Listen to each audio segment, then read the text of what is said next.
Welcome to On Track. I'm Aisha Jaffer. Starting next year, big changes are coming to how we vote in Jefferson County, especially when it comes to local races. Elections for mayor and metro council will no longer include party labels on the ballot. That means voters will see a new layout, make decisions without party cues, and if they don't flip through the full ballot, they could miss key races that directly impact their communities. So what exactly is changing? And most importantly, what do voters need to know now to be prepared? Joining me in the studio are two guests from two nonpartisan organizations with deep insight into this transition. Dee Pregliasco is the former president of the League of Women Voters of Louisville. She previously served as a Jefferson County district judge, assistant Commonwealth's attorney, and assistant county attorney. She currently works as a mediator and serves on the Legal Aid Board, recently completing her term as chair for the Louisville Metro Ethics Commission. Dee, thanks for joining us. Thank you for having me. And we're also joined by Ashley Tinius, Director of Communications for the Jefferson County Clerk's office. She was the spokesperson for the 2025 primary and general elections in Jefferson County and has 18 years of experience in government communications. Ashley, thanks for being here on Track. Thank you for having me. Ashley, starting with you and looking at the big picture, what exactly is changing about local elections in Jefferson County, and when does it go into effect? Right. So the legislation was passed in 2024, and it will apply to the primary and general election in 2026. In all of the years previous, our Metro Louisville held partisan races for the mayor and for Metro Council representatives. So the legislation that was passed in House Bill 388 states that they're now going to be nonpartisan. So when you get your ballot, it will not say my name and a party. It will just list the candidates who are running for office. That's going to look a lot different in a primary because in the primary, you typically have Republicans running against each other, Democrats running against each other, and then in the general, you have one candidate from each party who goes on to run in the general election. This year, since there's no parties, the people who are on the ballot, they will list all of the names of the qualified candidates who file their paperwork. They'll be listed, and the top two vote getters will then move on to the general election. And that's how they will vote on who is the representative for that district or for the mayor. And that starts in the primary election in May, right? Yes, that primary election for 2026 is May 19th. Yes, 2026. That's a good clarifier. Yeah. And then, Dee, when we talk about nonpartisan, I feel like, Ashley, you laid it out really well. But when we talk about nonpartisan voting, what does that actually mean in practice for voters? Well, I think the biggest thing that's going to come about with this law, which I believe was passed in February of this year, the bill that Ashley was talking about, is that we have all these independent voters who have never been able to vote in primaries. And so that's for us, and I think for the public, that's the biggest change. So when they come into the voting booth, they're going to not only have the nonpartisan ballot for example, judges, if there are any judges on the ballot next year, or for school board, if there are any school board races, but they're going to have all of these Metro Council race examples, as well as the mayor. And I think independents, they stay away from primaries because they know they can't vote. So I think that's a huge change of which we're really concerned about, educating everybody. And then, of course, for Democrats and Republicans, they're not going to have that R or D by the name. And how do they find out who these people are? What do they stand for? What do they support? And I want to go to also where this shift came from and what was the reason for the change? Do you understand was there a problem or something that people were seeing? Was it the independent voters? Well, I think part of the issue is sometimes referred to as being political. First off, when we merged, when Jefferson County and Louisville merged, the voters said no to nonpartisan for Metro officers and for the mayor. And so this change came about from the legislature, not from the people of Louisville and Jefferson County. And there would be some people who say it's political. That is, that Republicans wanted to do it because they are in a minority as far as the Metro Council. Who knows? You'd have to ask all them what would they say. But certainly the people in Jefferson County did not vote for this to have this change. And just for a little bit more context on that, the mayoral and Metro Council district races have been partisan since the merge between city and county government. When Lexington did their merger, they made their races nonpartisan. We were the only county in the state that had partisan races for our Metro Council or for our legislative body and for our mayor. So they wanted to make it uniform for all of the counties in the state. But of course, in Lexington, when they voted for their merger, they voted to do that, and Louisville didn't. So it doesn't mean it's not a good thing. It's just that's the way it came about. Mm-hmm. So then in practice, Ashley, I want to ask you, what will the ballot actually look like in 2026? Well, there is a ballot drawing position that is done in January of 2026. So the candidates, if you want to run, if you want to run for mayor, you have to be 21 years of age and you have to live in the area that you're running in. You have, starting November 5th, you can file your paperwork, and then anyone who is running for mayor would need to have that turned in by January 9th of 2026. And then the ballot drawing is on January 15th. So that's when we'll figure out whose names are going to appear where on the ballot.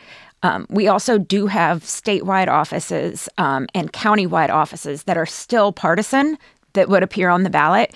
I don't know what the ballot will look like when you say how's it going to look.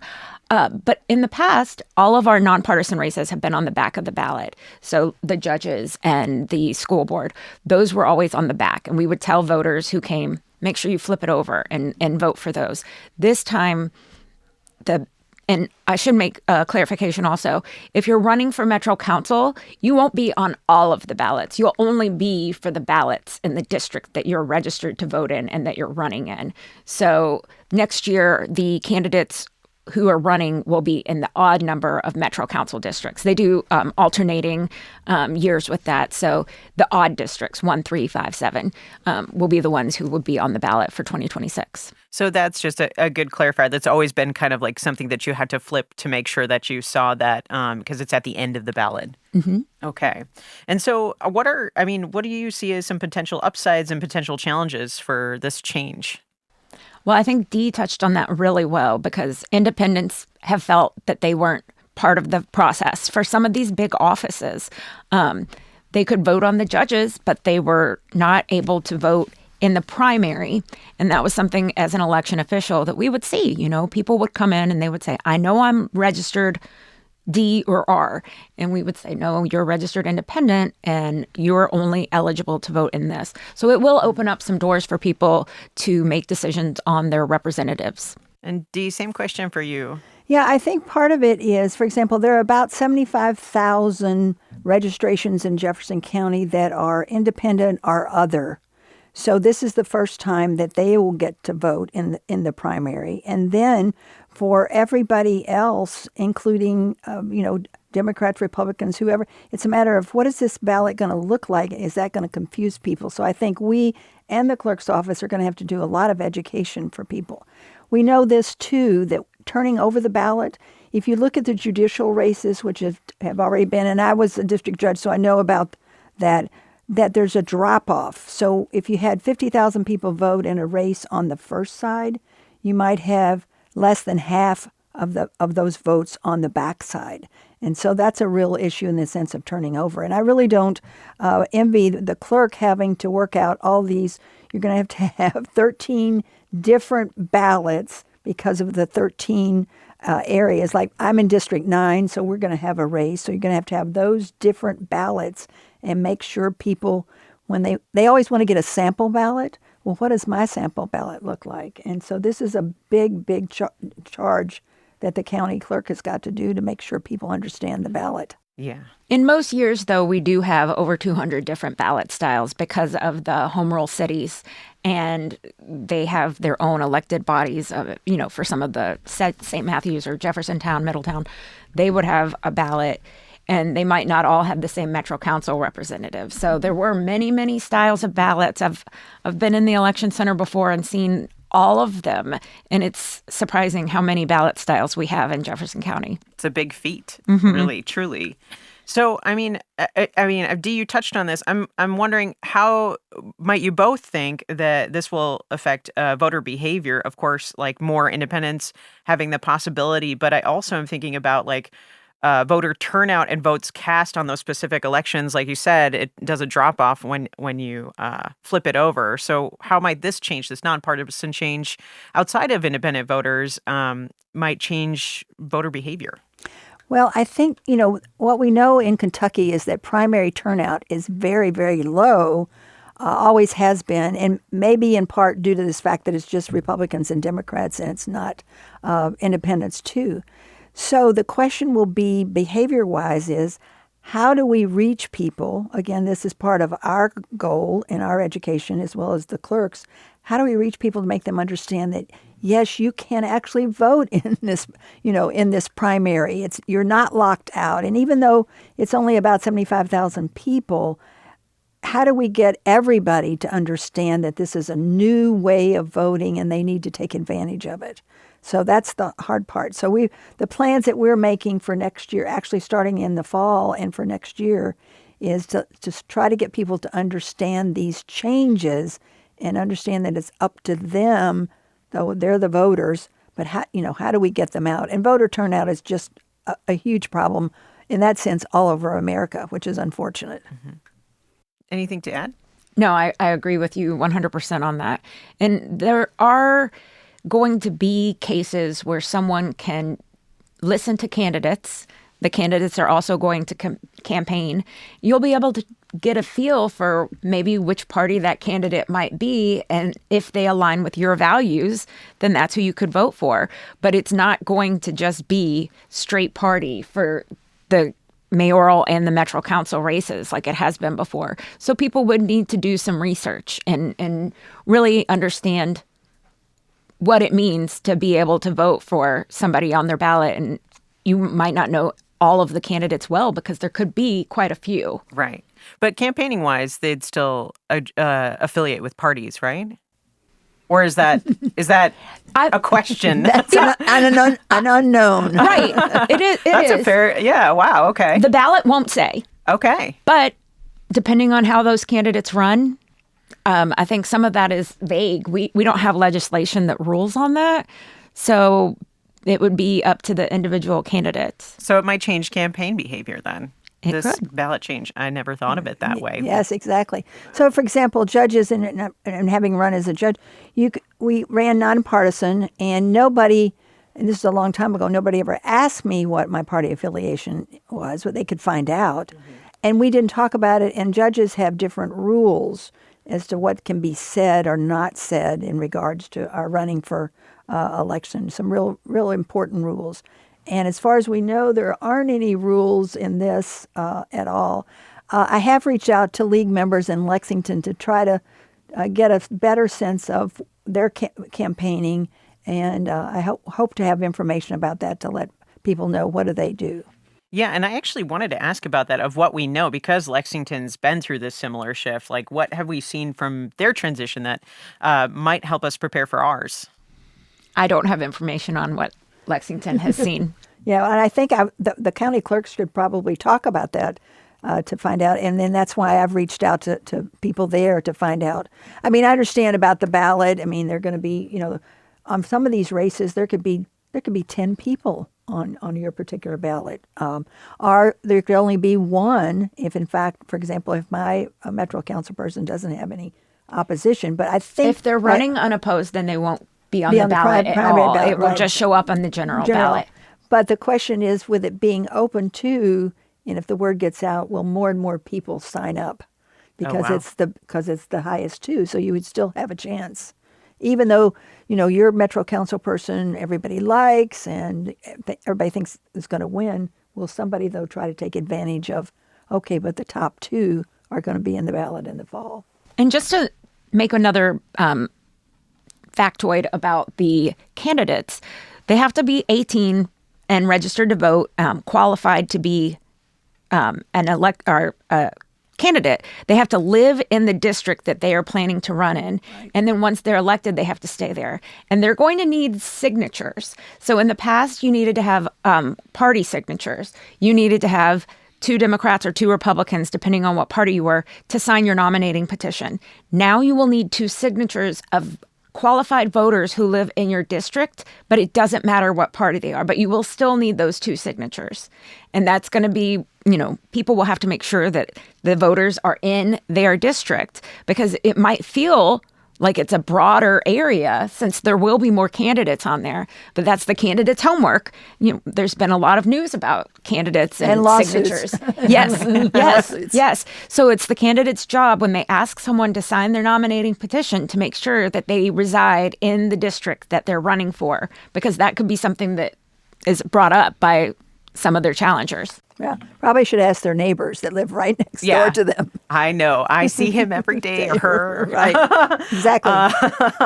So this is interesting. So I was going to ask this, but now I feel like this has changed, and maybe this might not be relevant, but I'm wondering if this change to nonpartisan voting will offer an advantage to any party, including independents who, like we said, they haven't been able to vote, and their registrations are on the rise. All my information from the Secretary of State's office that independent registration is on the rise all over. In fact, even all over the country in many ways, especially in Jefferson County. And I've talked to legislators, particularly in the east end of the county, who have talked about that their greatest number of new registrants in that area have been independents. So I do think that's going to change the strategies of both parties. Yeah, and in the past, independents not only were unable to vote in that because they are registered in they weren't registered Democrat or Republican, but now the candidates, like you were saying, the independents would always appear on the general ballot. There was never an issue. The independents would appear on the general ballot, right, along with the person who had won the primary for the Republican or the Democratic Party.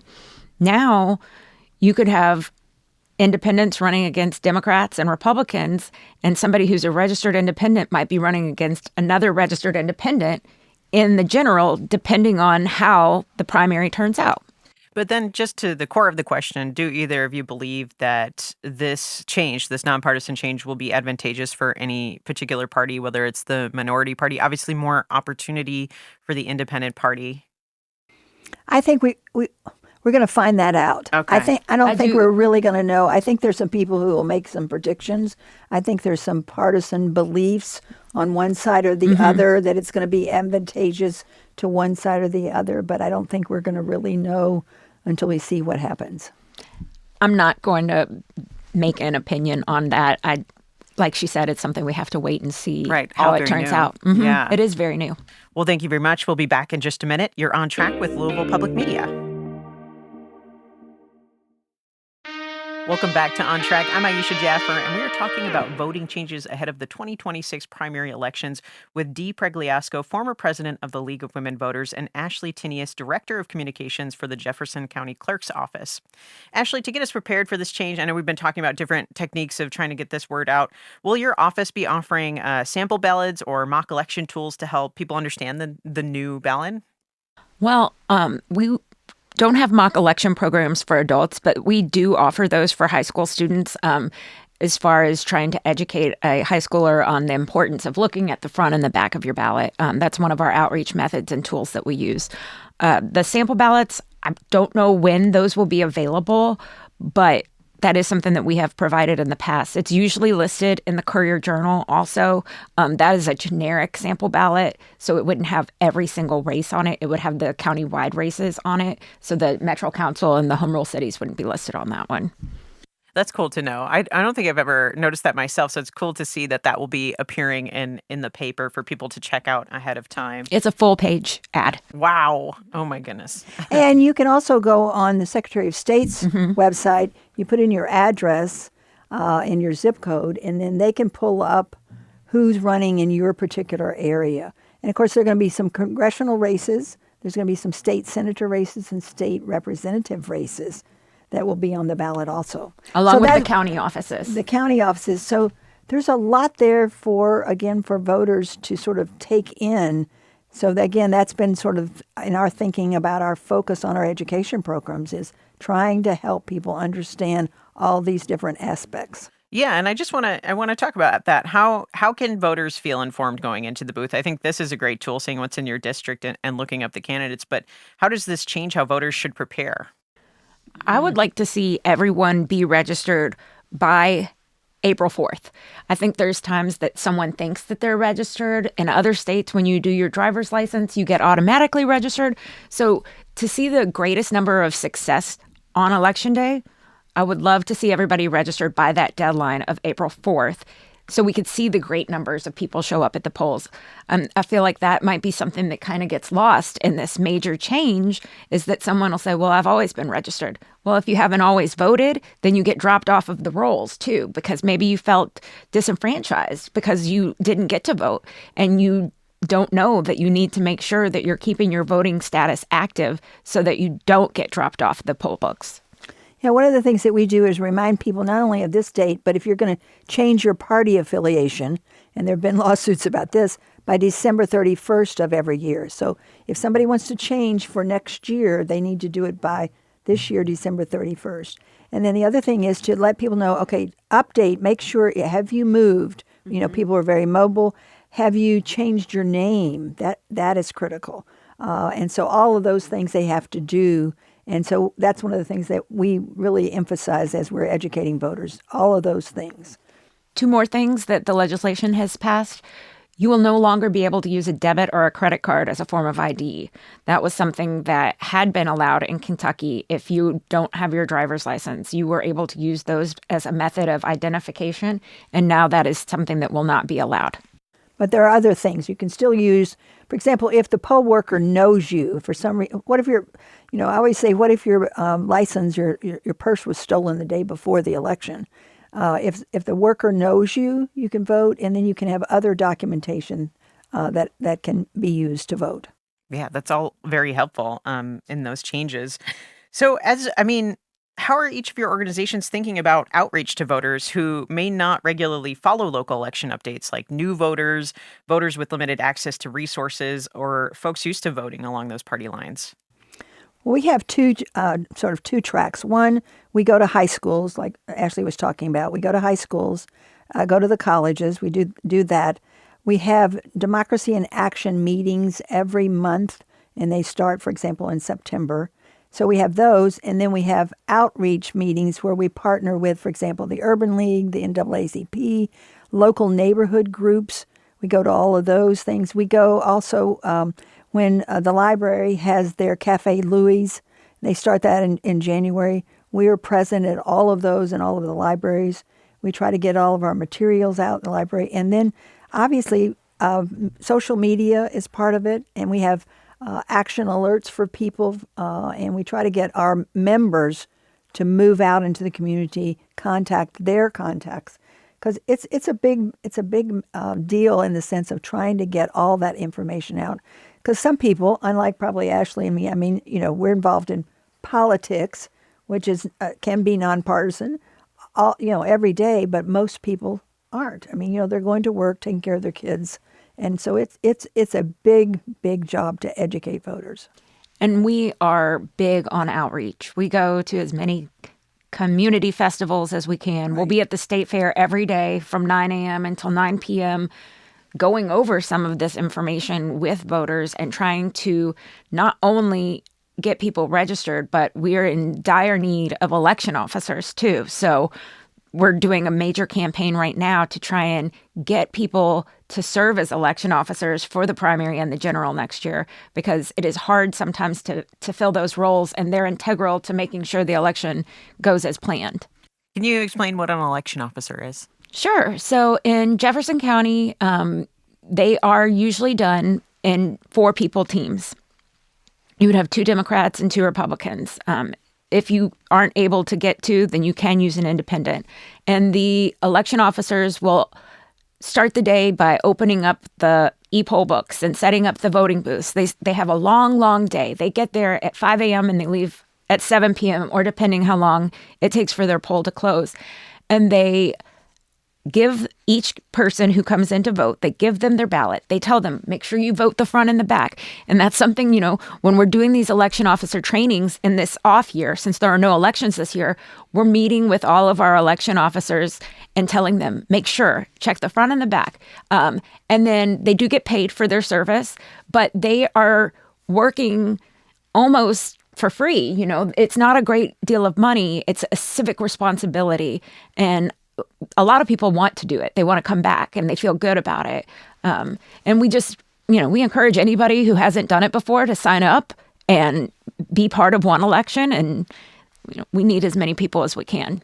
Yes, I've done it. And it to me, it is one of those things about voting in the U.S. and about democracy to be able to do that. And it's not that it's fun in the sense of, you're there for 14 hours or so, but it is a wonderful, wonderful experience. I've had the training. Right now, I'm on the sort of alternate list at the moment, but I would certainly encourage people to do it. And one of the things that we've tried to get young people to sign up, but part of it is, it's on a Tuesday.